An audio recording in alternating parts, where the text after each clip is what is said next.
December 28 കുഞ്ഞു പൈതങ്ങളുടെ ദിവസമാണ് ഇന്ന്. ഈശോ ജനിച്ചതിനു ശേഷം ബത്ലഹേമിലും പരിസരത്തും 2 വയസ്സിന് താഴെയുള്ള എല്ലാ ആൺകുട്ടികളും വധിക്കപ്പെട്ടു. ഈശോയ്ക്ക് പകരം വധിക്കപ്പെട്ടതിനാൽ അവർ വിശുദ്ധരായ കുഞ്ഞു പൈതങ്ങളായി ഈശോയോടൊപ്പം സ്വർഗത്തിലുണ്ട്. കുഞ്ഞു പൈതങ്ങളുടെ തിരുനാളിനോടനുബന്ധിച്ച് കുറച്ച് മത്സരങ്ങൾ കുട്ടികൾക്കായിട്ട് പള്ളിയിൽ ഒരുക്കിയിട്ടുണ്ടായിരുന്നു കേട്ടോ. പുഞ്ചിരി മത്സരത്തിന് അപ്പൂസിനെ ചിരിപ്പിക്കാനായിട്ട് നോക്കണതാണ് ഈ കാണുന്നത് കേട്ടോ. കൂടാതെ കുട്ടികളുടെ വചനം പറയലും പാട്ട് മത്സരവും എല്ലാം ഉണ്ടായിരുന്നു കേട്ടോ. കുഞ്ഞു പൈതങ്ങളുടെ ദിവസത്തിനോടനുബന്ധിച്ച് നിങ്ങളുടെ പള്ളിയിൽ നടക്കുന്ന പ്രോഗ്രാംസിനെ കുറിച്ച് ഈ വീഡിയോയ്ക്ക് താഴെ കമൻറ്റ് ചെയ്തേക്കണേ. ഒരു കുപ്പി ജ്യൂസ് കിട്ടിയപ്പോൾ നമ്മുടെ അപ്പൂസ് ഹാപ്പിയായി. കുഞ്ഞു പൈതങ്ങൾക്ക് വേണ്ടിയിട്ടുള്ള പ്രാർത്ഥനയും അച്ഛൻ്റെ ആശീർവാദവും ഉണ്ടായിരുന്നു.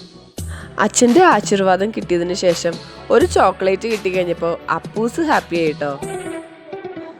അത് കഴിഞ്ഞ് പുഞ്ചിരി മത്സരത്തിന് അപ്പൂസിന് സമ്മാനം കിട്ടി.